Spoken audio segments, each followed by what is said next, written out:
Okay, we're going to get started by starting up PTGui. So go ahead and do that. And when you start it up, you'll have um, a blank PTGui window. And what we can do is we can load a bunch of images. So I already identified 14 images that are part of one particular panel position. You can drag them onto PTGui, and you can see they all show up. I'm going to turn on two additional tools which we won't use right away, but I just wanted to point them out. So there is something known as the panorama editor, which we'll be using a little bit later, as well as a detail viewer. And right now, none of the images are aligned, but we can tell PTGui to do a basic alignment. It's actually pretty smart by identifying all the known positions. And so now you can see that it's actually done a pretty good job of aligning. There's some stuff at the bottom from the tripod, and you can also see my shadow down there. These are all things that we're going to try and get rid of. But this panorama editor shows you what the final stitched image is supposed to look like. And you might notice that there's also a little magnifying glass. You actually drag that around, and when we do so, the detail viewer shows you a zoomed in view of what that part of the image, this final stitch image is supposed to look like. And as we come to the top, you can see that it actually does a pretty good job of handling the polar region. And alternatively, instead of dragging the magnifying glass, you can use the right or the left mouse button, drag the detail view around. I also like to turn on, if you click on this little icon that looks like an open book, you can permanently turn on the borders of where PTGui has decided to pick one image over the next. I can also do that here so that these are permanently turned on. But what we're going to do next is we're going to go through this left series of menu items. And so the source images just shows you a list of all the images. Sometimes I might have accidentally taken more than one image, and I like to delete the extra images because PTGui can sometimes get confused if there's more than one image at the same position. So I usually try to pick the one image that isn't, maybe it's at a slightly different angle, or maybe the focus is a little bit off, or maybe the focal setting is slightly zoomed in than it should be. But these are all okay, so I'm going to leave them. The lens settings I've never had to deal with. Crop is how it PTGui decides to crop the center fisheye from this full frame, and so you can barely see the this dotted line showing what's cropped out. So look at all these. So you can see that I'm taking four images, four fisheye images at 90 degrees angular separation pointed towards the horizon. And then I also take four images at pointed about 30 degrees up, and then four images pointed 30 degrees down. And finally, I take two images that are pointed directly below. I have to shift the tripod away from the nadir. So we don't really have to do anything with the crop because PTGui does a pretty good job of guessing where to crop. But it turns out that what I really want to do is to mask, because it's in masking that we can not only remove stuff that we don't want, we can remove shadows, but this is, turns out, I mean, it took me a long time to realize this. This is where you can tell PTGui to do a better job of picking borders and trying to figure out which part of what images to use. So normally, the beginner's way of masking is to pick either the red for masking. There's also an erase button to erase a mask. So since this is already picked, see that I can select out or mask out portions of the image that I don't want. You can also use Control Z to undo. And then if you mask something, you can also erase it by clicking on this erase. See, I've erased it. This green is to highlight areas that you definitely want to be in the panel. For whatever reason, maybe there's one part of the panel that is good in one image but not anywhere else. So you can force PTGui to pick this portion that's been masked with the green, and then let's erase it. Now, what I'm going to do is show you some sort of advanced maneuvers. So let's make this bigger, so this fills the screen. And I'm going to go ahead and kill some of the windows. And instead of, and then one final thing that you can do is you can also change the size of your tool. So you can see that there's a little slider here that makes your tools smaller or bigger.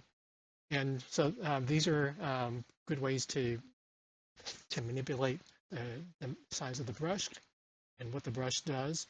But I'm going to show you how a more advanced way, which is using keyboard shortcuts, because it takes a long time to move your mouse back and forth between the workspace where you're operating and these icons down at the bottom.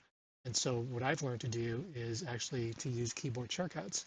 So the shortcut for the eraser is the letter E, which also shows up when you drop the mouse over the erase icon. So if I hit E, now it erases, and I can make the brush both smaller and larger using the K and the L buttons. So the L button makes it larger. You can see I have a really large brush size. The K button makes it smaller. So as I'm manipulating the mouse to move this around, I'm also using the other hand to modify the brush size. We can also, the shortcut for the mask is R for red. Confirm that. If I put my mouse over there, you can see that you have letter R. G is for the green to tell you what parts of the panorama to include. So I'm going to switch to R for red. And then the other thing you can do, and this is where a 3-button mouse or a mouse with a roller middle button really helps, is you can use the roller to zoom in and out. So what I do is after I've selected red for mask, I'll use the large mask or the larger brush, and there's also this other part that is off to the side that needs to be masked. Make the brush smaller using the K shortcut button. And then the other useful trick is to copy this mask. So notice that I didn't mask off the legs just yet, because what I want to do is I want to copy this mask and zoom out and switch to image number 2.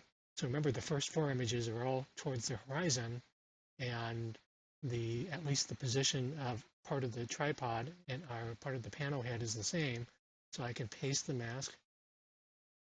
So you can see the mask is pasted.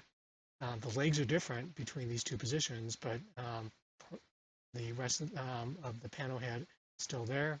So this helps save some time.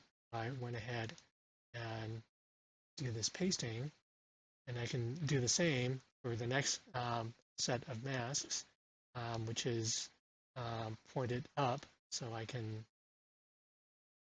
mask off the side element and copy that mask again, zoom out using the roller button, and paste to the next 3 images.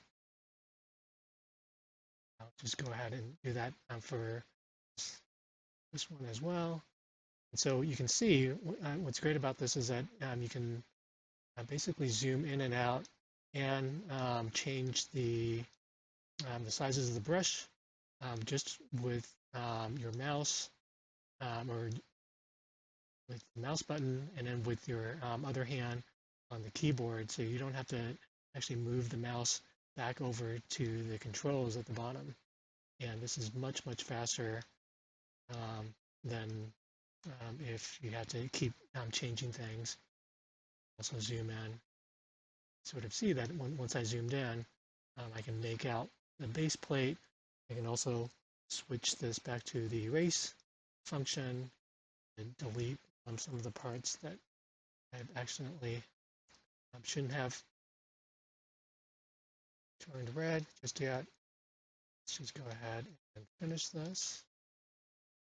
Now,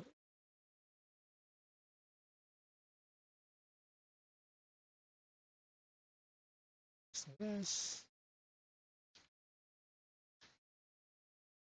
Even if the mask doesn't cover every single part that you want to mask off, that's actually okay, because PTGui tries to ignore anything that's close to a mask unless there's no other image that provides those pixels. So let's copy this and we'll paste it onto, oops.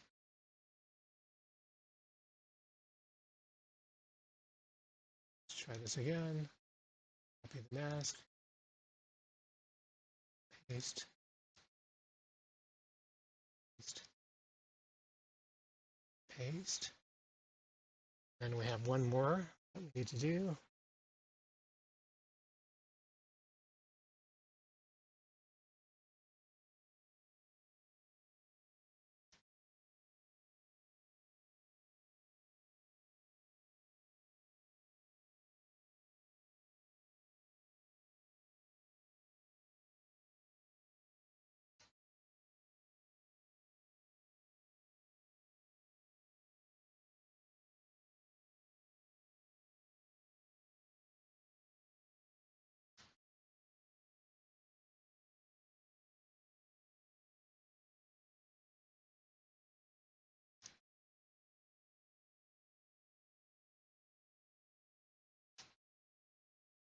Okay, so now that we've copied and pasted the basic masks, what we do is actually mask off the parts of the image um, that are different from image to image. And I'm going to turn back on the Pano editor.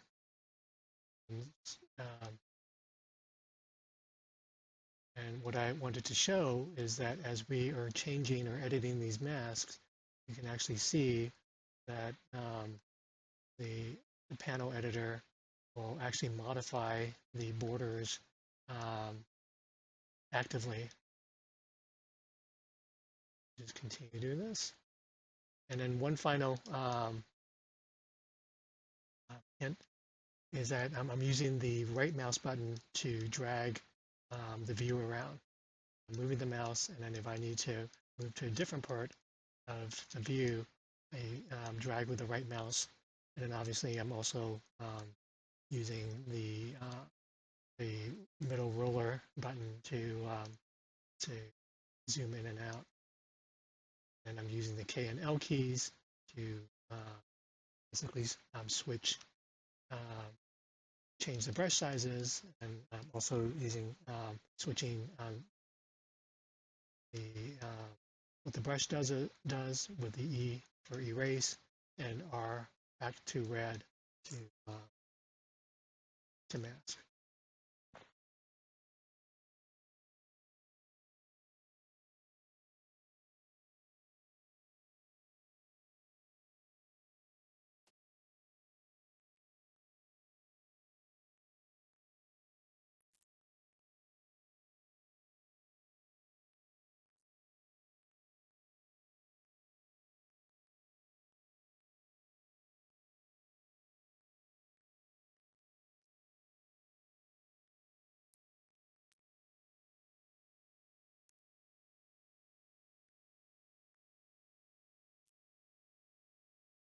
All right, so we are finally done with all of the masking, and we can move on to the next stages.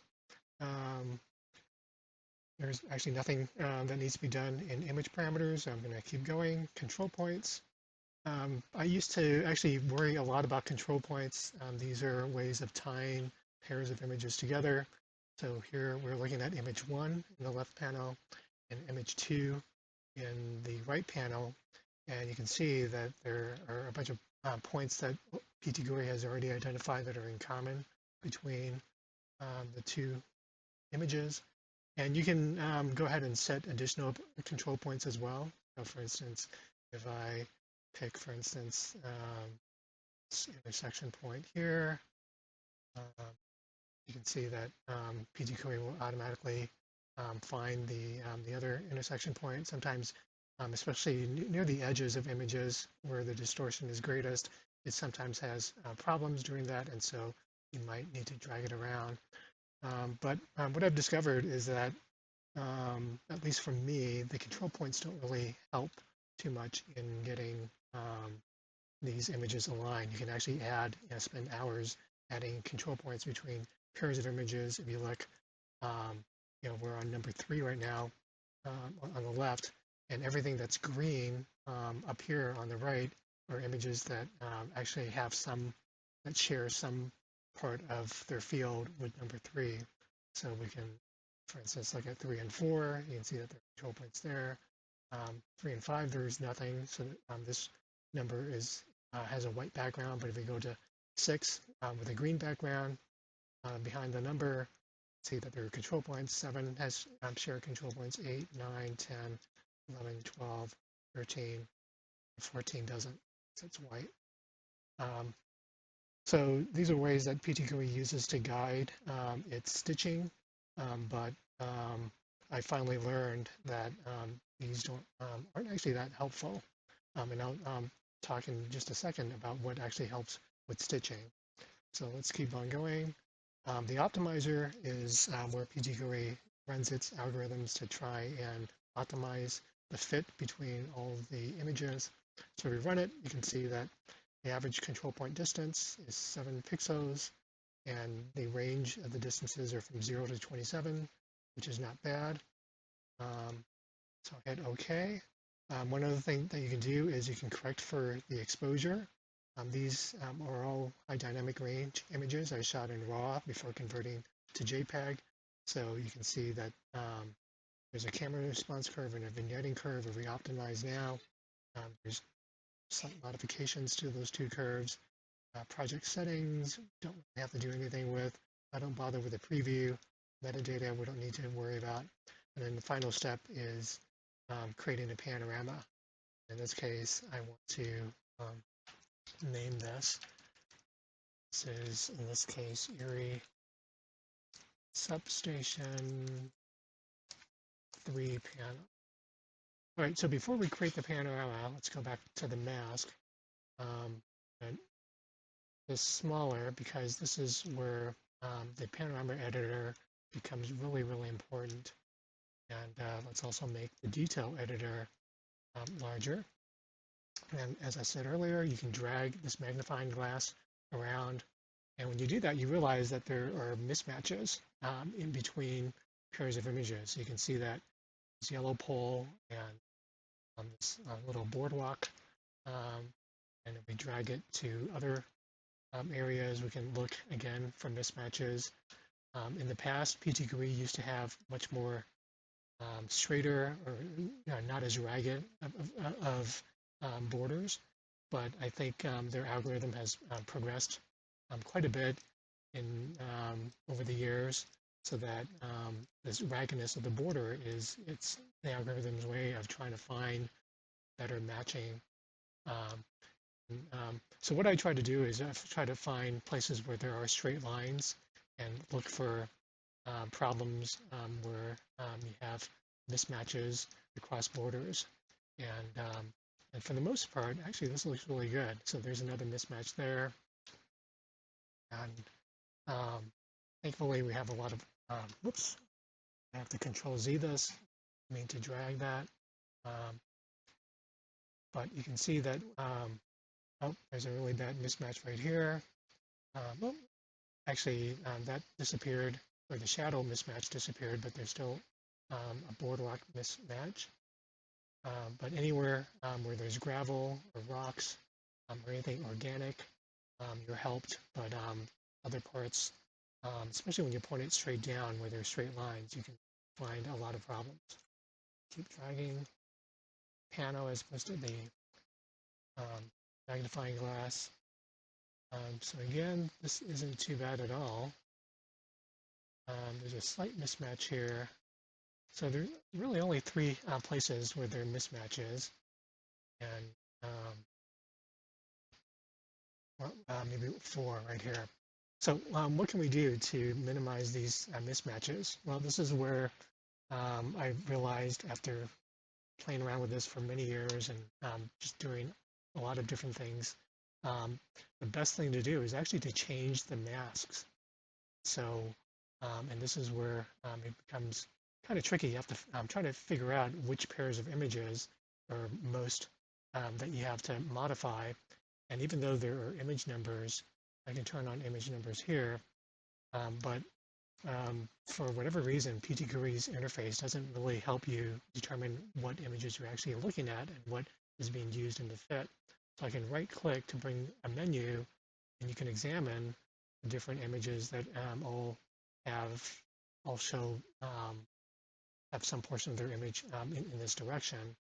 But as far as trying to guess which images to actually edit, I you know I know that the horizon images are 1, 2, 3, 4, so it's likely to be one of those. So in this case, this looks like it's number 4 and number 3. So I'm going to actually, we can maybe confirm that number 3 and number 4, and I can tell it to edit number 3 in the left plane and number 4 in the right plane. And what you can do is, let's see, is this even correct? Yeah, this is. So you can see that there are these yellow poles. And basically the way to get PTGui to modify these ragged borders is to add red spots. Add, and PTGui does a complicated algorithm depending on where the mask regions are. So what I can do is, and I'm not really sure which is what, but I'm just going to randomly add a red spot, a mask, somewhere where this border is. So where that yellow stick appears broken, and it could be in number 3 or it could be number 4 on the right, and I'm just going to randomly pick one. So let's zoom in just a little bit more. You can see that where my circle is in the mask window, it's also replicated in the detail viewer as an X. You can see the two cursors moving around as I circle the mouse. So I'm just going ahead and add a red dot right there. And when I do that, PTGui computes the borders. And look at that.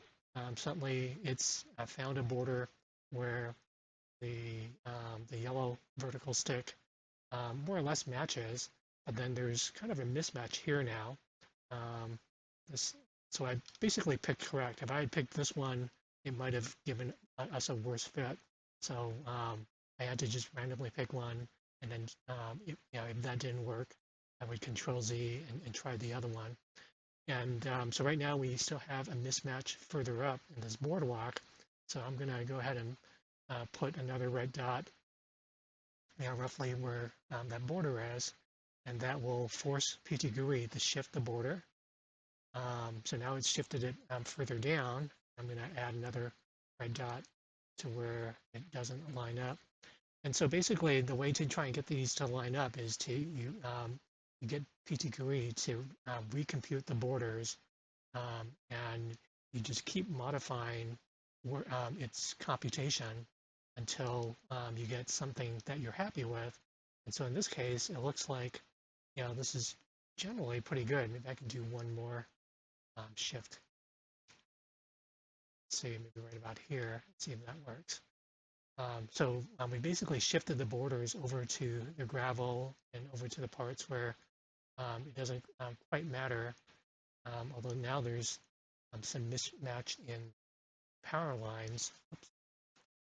So we might have to go and play around with that. But you can literally spend, tens of minutes, hours futzing with this, adding, and you don't need to add big swaths of red. You can just add a small dot or a stripe to to get it to shift, and it looks like that made the intersections of these lines much better. So as I'm changing the masks, these borders change, so I have to always kind of look around, drag my mouse around to make sure that there are other areas that stay okay. So it looks like I managed to fix this area. Let's go and check the next area where we knew we had a problem. Perhaps futzing with the borders to the left of this Pano editor over here. It's fixed whatever problem that we identified before. So let's just move this around and see if we find any misalignments. Okay, there's a slight misalignment there, but yeah, it seems to be pretty good up near the zenith. And what I might do is I might leave this, because it turns out that once I start, in my experience, if I've start fiddling with, we could try and try and figure out which of these images is,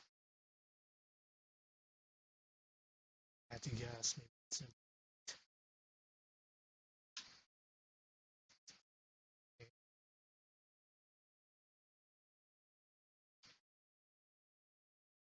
about there. So I would just try and add a point, seeing if I didn't really do anything. So I'll do that. Try and add it over here. See if there, modify the mask. That didn't do anything again. So I can continue to play with this using different pairs of images, but I don't want to waste too much time. But it turns out that in situations like this, I can actually fix this in Photoshop. And I won't describe exactly how to do it, but changing lines like this is actually not too difficult to do in Photoshop. Photoshop does have some useful tools for doing it. So let's just continue looking for the other problematic areas. This actually looks pretty good, except for right where the these supports are. So, ideally, you would want the boundary to go around the bottom of these supports in the gravel, where it's easier to hide blend problem. But PTGui has, for whatever reason, decided to go straight across here. So let's, again, figure out, I'm guessing it might be 1 and 2. So the main images, see if that's correct or not. And so let's just go ahead and add a red point here. And here you can see, okay, the mask has moved down, but it still hasn't moved far enough. So let's add another point further down. Source, the boundary. Okay, here we go. That's exactly what we're looking for. The mask has now moved below the supports, and it's going completely around. These vertical structures can be problematic. It looks like the stuff up top still looks pretty good. So actually doing pretty well. So this is mostly sky. So there's, again, a problem with the this guide cable. And again, I think this is easy to fix in Photoshop. So I'm going to skip that. Let's drag our magnifying glass over here. These, again, could be fixed in Photoshop, but I'm going to see if I can fix them here. So let's try and guess. This is probably images 2 and 3, because those are the horizon images. So let's do 3 in right pane, and 2 in the left pane, and see if we can add a dot there, another dot there, and see what happens to the boundary regions. Okay, that didn't really help, so let's undo and try in the other image. So add a dot there, add a dot there.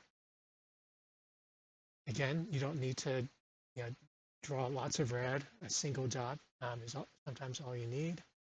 Okay, that still didn't really do much. So I'm going to keep playing around with this. Okay, seems to have made it worse. So perhaps it's not 2 and 3. It could be another pair of images. So I'm going to try, let's say, 2 and 6. And 6, and this part of, if 6 is the image that's not matching well, it could be because it's kind of near the edge of the field, near the limb of the fisheye, and this is the portion of the image where the distortion is greatest.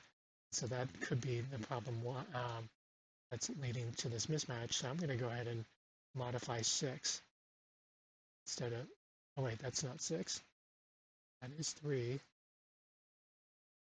So it's actually 3 that's the problem, but clearly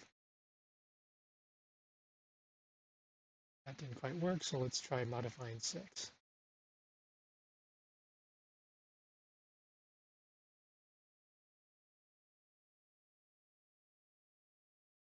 I'm going to add 3 dots and see what happens.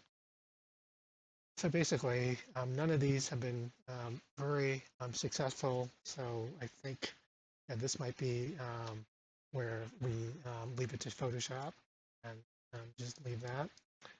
And let's see, the final section that I know that we had, let's take a look at here. That actually looks pretty good, except again, we have kind of a weird mismatch. So we're going to see if we can shift the border around this plate. And again, we have to kind of guess as to which images are affected. So in this case, I'm going to guess it might be 2. And sometimes what you can do is you can zoom in and put your mouse right up and see if you can identify which of these images correspond to the image in the background. So, give us that. Might be 13 or 14. Let's try 14.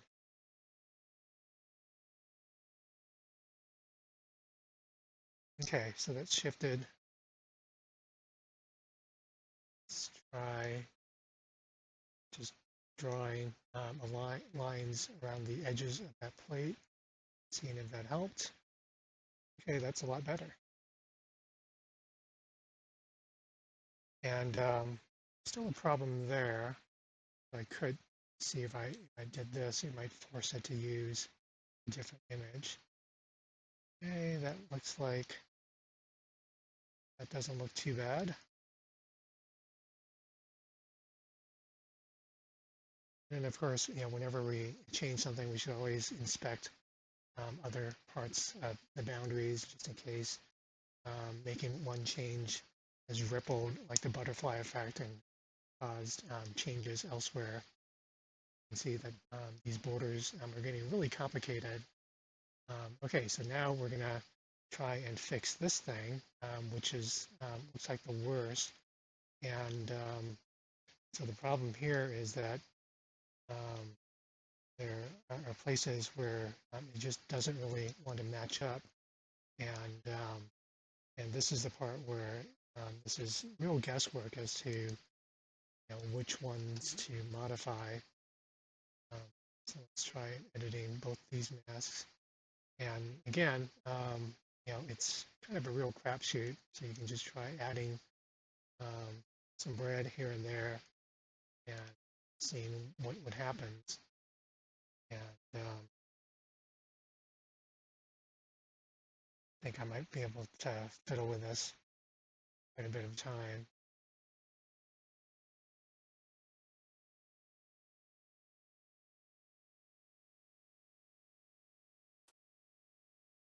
Okay, this is complicated enough that I might not spend much more time with this, and I might again save this for Photoshop, although as you can see, it's pretty complicated. See if maybe I can let's for this just a little bit more. One thing that I can do is if I come back here, now we know that the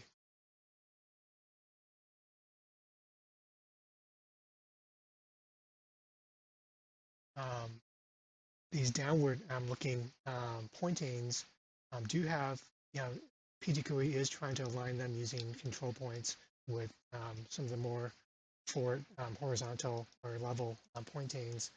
But we also know that what we really care about are the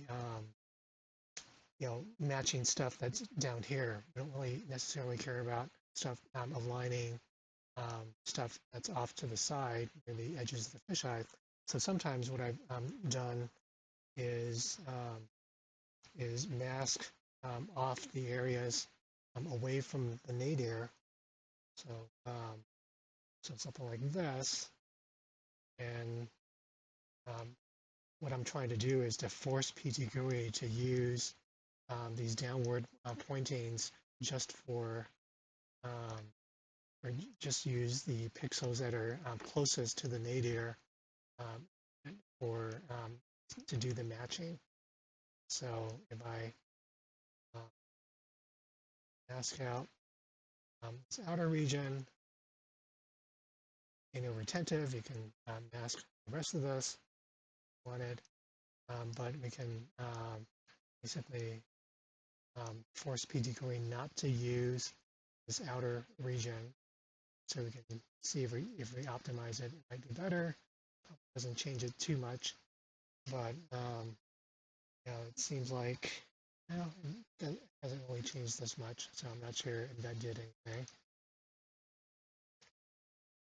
Another thing you can do is if we wanted to spend more time on this, is and try and tell it to generate control points for pairs of images. In this case, maybe generate control points for some of the horizontal pointings. So see if that finds control points that that it can use. So 13 and 2, 3, 4. Do the same for 14.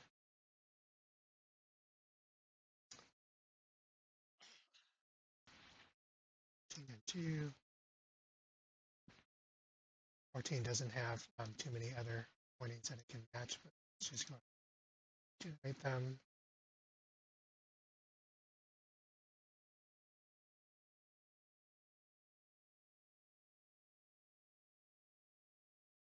Okay, so, and then let's optimize again. Ooh, it got worse. And although, even though the maximum control point distance increased, that did help with getting this bottom part to line up better. And now that it's a lot better, I think there are far fewer errors. And even though this nadir section is pretty messy and it's unlikely that an audience would even see this, it will be a lot easier to fix in Photoshop. Now notice that there is one section where we're seeing the shadow of a support, and we can try and figure out which part we're seeing. And it looks like it's image number 11, so we can edit number 11. And this is basically why I actually try and edit all the shadows beforehand, because it turns out that you might end up with just random shadows showing up in your final stitch that you're trying to correct. And so for me, it's actually easier to try and edit all the shadows beforehand and not have to deal with trying to track down some errant shadow afterwards. We can go ahead and add even more masks just to clean this up slightly more. And so now we have reasonably looking, not terrible panel stitch image, and now we can pan around. It looks reasonably correct. Again, there are places where I could probably spend more time. It's almost about an hour and a half since I first started. Typically I've spent maybe 2 hours on each panel. And so we're actually doing pretty well. So given that I'm pretty happy with this, I'm going to make sure I save this. This is somehow I did not save. So I'm going to state control substation 3 panel. Okay, going to save, and now we can create the panel. So now the name of the final panel is named after the name of the project, and we can see that because of the resolution of the camera I used, we have a panel that's equirectangular with over 11,000 pixels across by 5,800 pixels. We can create the panorama, and we can see that the image, and we have a 31 megabyte image. Just do a quick preview, and we can see, just check to see where the problems are. We know there's a problem here that we have to fix here, and some mismatch problems that I was planning to fix in Photoshop. But for the most part, this looks really, really good. And since I do have time, I'm just going to go ahead and show you some other tools. One is we can create a QuickTime VR. So unfortunately, there's this cubic face and QuickTime VR tool. And what we can do is we can drag the saved image to this create, and we have to switch this from cubic faces to QuickTime VR. So unfortunately, Apple is basically quit supporting QuickTime VR, but you can still download it and use it, and it's a quick way to check, to see how what your image looks like. And I might not have installed QuickTime VR this computer, but if you do have it running, it looks like I don't have it properly installed because of the lack of support from Apple, so I can't really do it. But if you do have it running, this is a really quick and easy way to check the panel. The other thing that I can do, and this is what I do in order to actually edit the files with Photoshop, is to actually save it out into 6 separate cube face files. And if I do that, you can see that now we're going to get bottom, top, back, left, right, and front images. So these are the 6 cube faces, and I can go in Photoshop and edit the 6 cube faces, and then use PTGui again to restitch together the cube faces into a new panel. And so that is basically how I make the final fixes to get a panel that is more or less perfect.